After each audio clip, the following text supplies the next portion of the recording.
It was a Tuesday afternoon, and I was stuck on the bus, balancing a heavy thermos bag on my knees. To kill time, I opened Reddit. That's when I saw it, a post in a relationship subreddit that already had thousands of upvotes.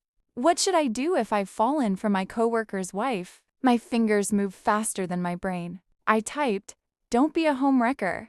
I expected the usual internet silence, but the notification bell chimed instantly.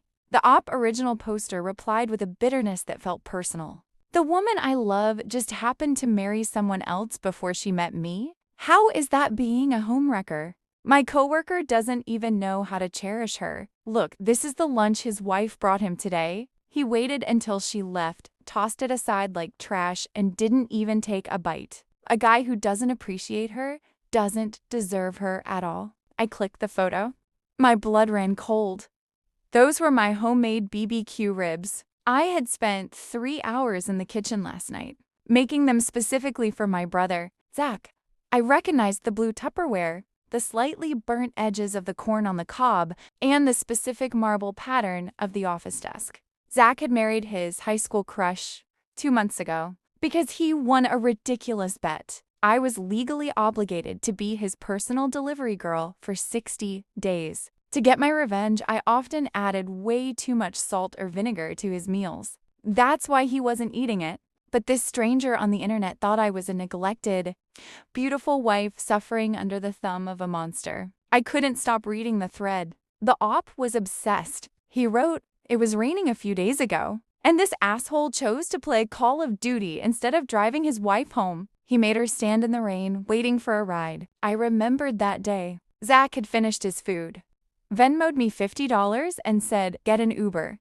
I'm mid-matched. I stood on the curb for 20 minutes, soaking wet and cursing his name. To the it was a tragedy. To me, it was just Zach being an idiot. The next day, I arrived at the office building, my senses on high alert. Who was this guy? I handed Zach his lunch bag, and he barely looked up from his phone, grunting a thanks. As I turned to leave, a low, velvety voice spoke right into my ear. "He's doing that with another woman right in front of your face. And you aren't even mad?" I spun around. My breath hitched. It wasn't the bald, middle-aged manager I had imagined. Standing there was Ethan, the director of operations. He was tall, with shoulders that filled out his charcoal suit perfectly, and eyes so deep they felt like they were looking into my soul. This was the guy every girl in my high school had worshipped. The untouchable idol. "Ethan?" I blurted out. He froze, a flash of shock in his striking eyes. "You know me?" I pivoted instantly, flashing an innocent smile. "We went to Oak Creek High together."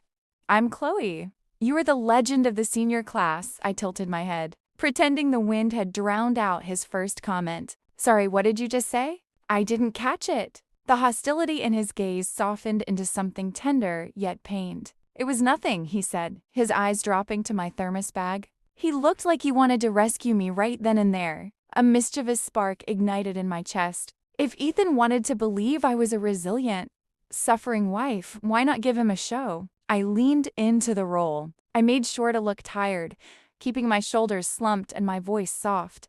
"Is he always like this?" Ethan asked, his voice thick with suppressed rage. "It's fine," I whispered, looking down at my feet. "He's been busy. I don't mind doing a little extra for family." That one word, family, sent him spiraling. He thought I meant my husband, but I meant my brother. On Reddit that night, the post updated, "I finally spoke to her. She's even more gentle than I imagined.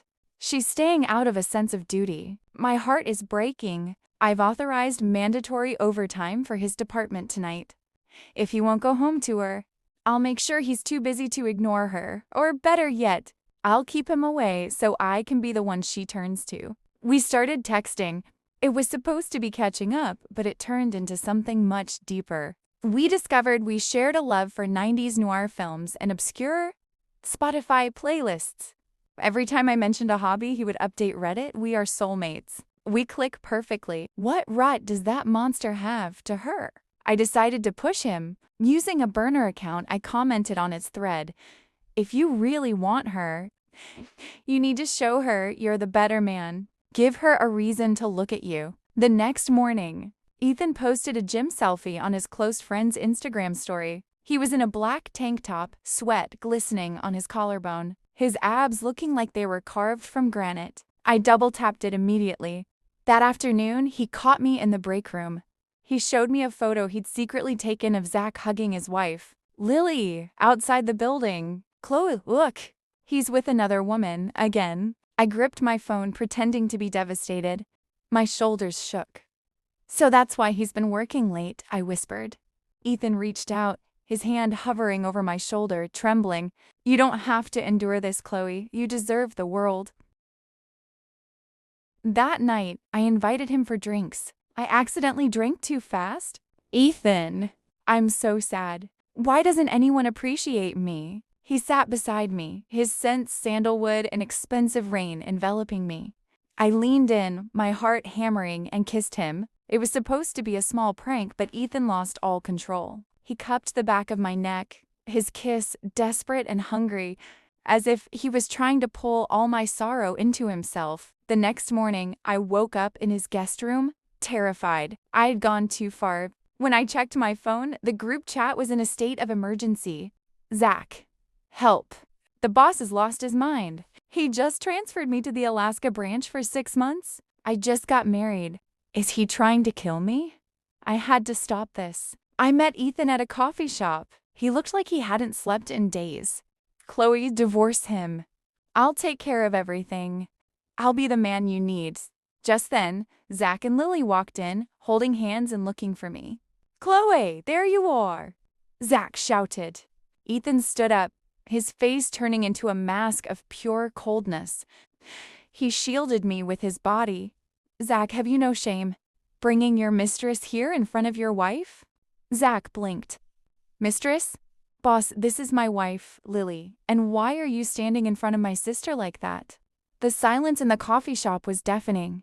Ethan's brain seemed to physically restart. He looked at Zach, then at Lily, then at me. I dragged him into the alleyway outside and confessed everything. The bet, the salt in the rigs, the rain, the Reddit thread. I told him I saw his posts and played along because I wanted to prank my brother. I'm so sorry, Ethan, I sobbed. I treated your feelings like a joke. You can hate me. You can fire Zach. I deserve it. Ethan didn't move for a long time. Then he let out a laugh, a deep, shaky sound of pure relief.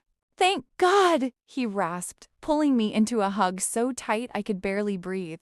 I thought I was falling for a woman who was okay with being cheated on. I thought I was becoming a villain. But you're just a brilliant, mischievous brat. Ethan canceled the transfer. He even gave Zach a small raise as an apology for the stress. On Reddit, he posted one last time. Update. The wife was his sister. The husband was just an annoying brother. I wasn't a homewrecker. I was just an idiot in love.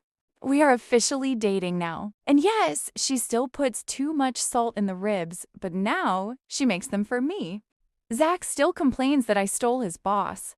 But every time he tries to argue with me, Ethan just clears his throat and points to a stack of paperwork. As for me, I finally got my driver's license. But Ethan still insists on driving me everywhere. After all, he doesn't want his soulmate standing in the rain ever again.